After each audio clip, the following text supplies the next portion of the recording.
Жақсы бұйырса. Біріншіден, екінші кішіне қорырақ болады.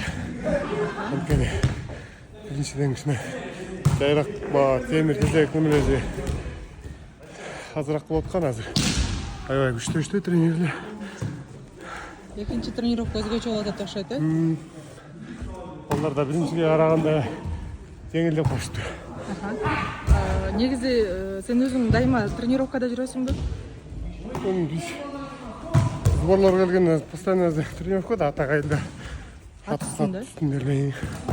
Ағайлар дайбай. Қандайсың? Күшті ағайлар тап келген. Ошолордун көз карагында тренировка болот сайтканда. Жақсы. Эми бул жолу көбүнчө биз защита каратабыз. Ал кезде нападение барганбыз да. Мына бизде жакшы жаш балдар бар нападение. Бул жакшы оюн көргөнсөк. Защита жагын карайбыз да биз. Жакшы экен, анда ийгиликтер болсун. Рахмат.